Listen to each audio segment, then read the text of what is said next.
heart diseases, cancer, eczema, psoriasis, diabetes, rheumatoid arthritis, asthma, depression, and many others. Is there any common factors between the frequency of these disorders and the deficit of omega-3 fatty acids in the general population? The answer is certainly yes.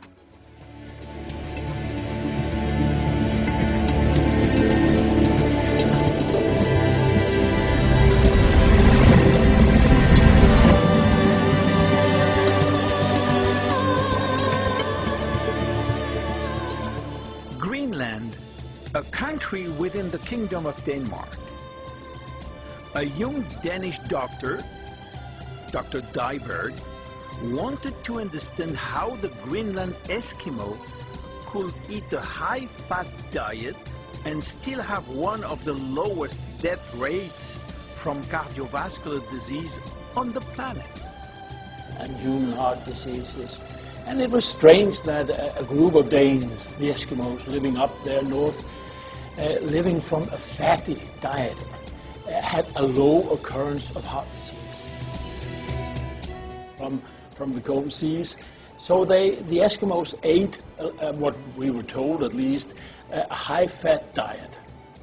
And how come that a population with a high-fat diet could have a low number of coronaries? Because we knew at that time too that a high-fat diet increased your blood cholesterol, and that should be deleterious regarding to occurrence of coronaries.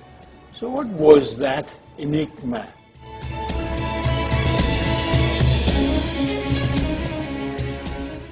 In the island of Okinawa, the population holds the absolute world record of longevity.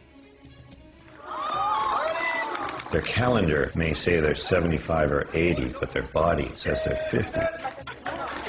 And the most impressive part of it is that a good lot of them are healthy until the very end.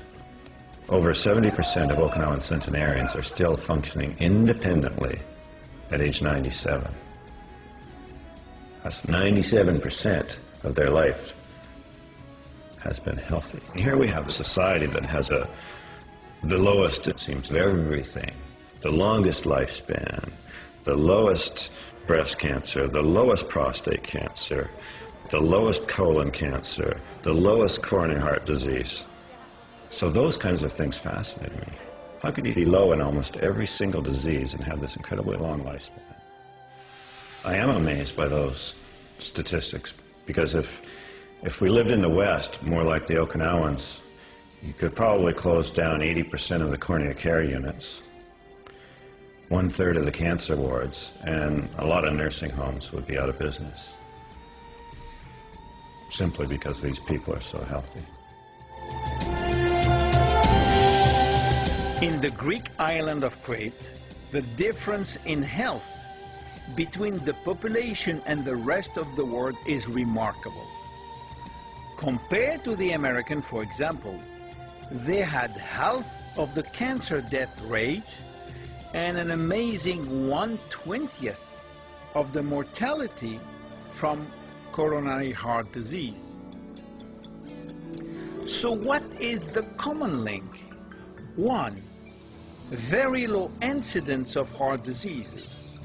2, good general health. And 3, an almost arrogant longevity. Why?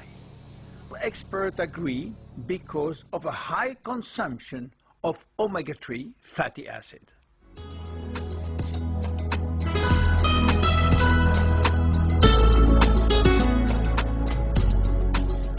Why omega-3 is so important for our health?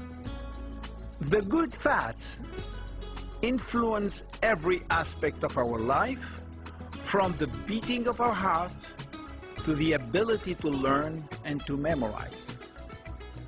Omega-3 is a special fat. We call it essential fatty acid because the body cannot manufacture it, and it has to come every day from the food that we eat. Omega-3 has a big fat brother, omega-6, and they are competing all the time in all aspects.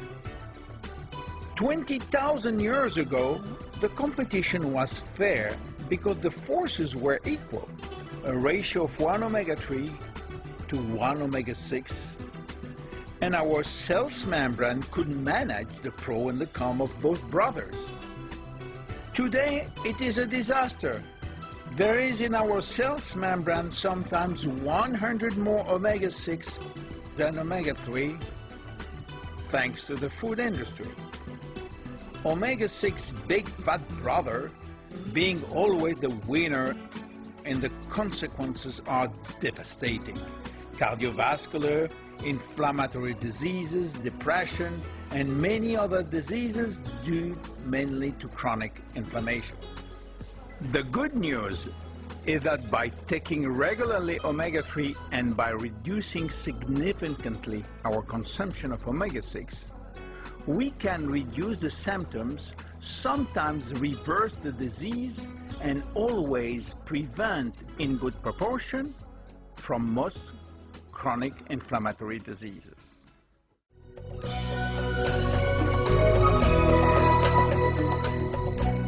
Here in late 2007, and what I found is very, very interesting, that we actually need the omega-3s from the moment of conception all the way through to old age. These are substances that are orthomolecules. They are molecules orthodox to the body as defined by Professor Linus Pauling. These are substances that have been with us since the beginning of life, and they have a wide range of benefits, fundamental bases of action in the very early brain, in the developing brain, at the time of birth, and all the way through youth and into old age. These are substances that are indispensable for the development of optimal brain function and for the prevention of premature cognitive decline and for everything in between.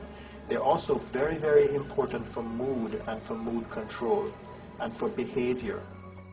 We need omega-3 all over our life, including at the preconception, from the time that we decide to have a child. And so for the sperm to fertilize the egg, the membrane has to be really, really fluid. The sperm has to be able to swim as fast and as long as it can, so it needs very high membrane fluidity. And then for the egg to receive the sperm also requires high membrane fluidity, and the omega-3s are in the middle of all of this story. Studies has revealed that omega-3 is vital for the fetus to develop its brain. This could explain the scientists' findings that oily fish is important for pregnant women. What we found was that mothers who hadn't eaten oily fish when they were pregnant had children whose vision was slightly less developed at the age of about 3 than mothers who had eaten oily fish when they were pregnant. And similar results were found looking at the child's language development in early childhood. Women who hadn't eaten oily fish in pregnancy had children who were using slightly fewer words than women who had eaten oily fish. Another unique feature about the brain is that our nerves are especially rich in omega-3. So, does omega-3 help humans learn and remember? Before the trial started, Matthew described himself as a child who had problems concentrating, didn't finish his work, was generally in trouble most of the time. That was in school and at home. Since he's been taking the supplements, he describes himself as being very different. He's able to finish work. His concentration has improved. His attention to detail is greater. And certainly we've seen improvements in his reading and spelling abilities.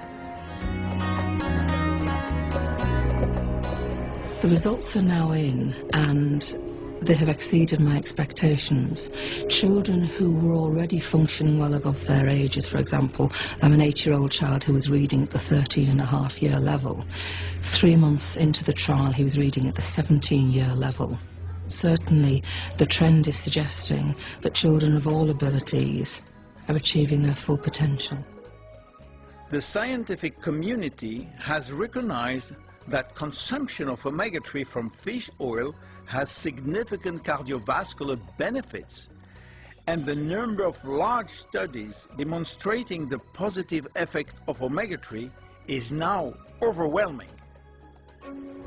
I think we're pretty confident now that in populations who are at high risk of heart disease, that consuming oily fish once or twice a week does reduce the risk of sudden death.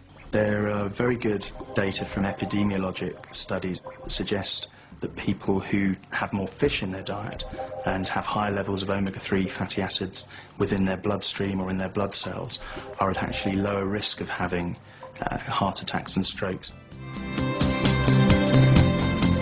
I overused my joints and ended up with some joint problems of significant degree. It was actually recommended to have a total knee replacement. I took so much Advil that I got an ulcer from it. I started on that, and sure enough, I was able to get off of the Celebrex, the Advil, the ibuprofen, and all the non-steroidal anti-inflammatories. Is that patients with high levels of omega-3 fish oil in the blood appear to have a slowing of the biological aging process. It's a risk-free way of potentially extending lifespan and reducing disability.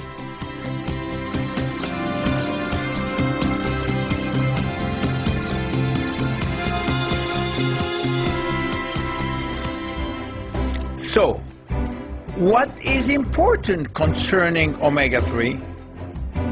We have heard from experts that this essential fatty acid is simply essential for life, simply essential for health and well-being. Omega-3 is for everyone from the conception to the elder age, and omega-3 is simply timeless, to be enjoyed all your life, every day of your life. Thank you.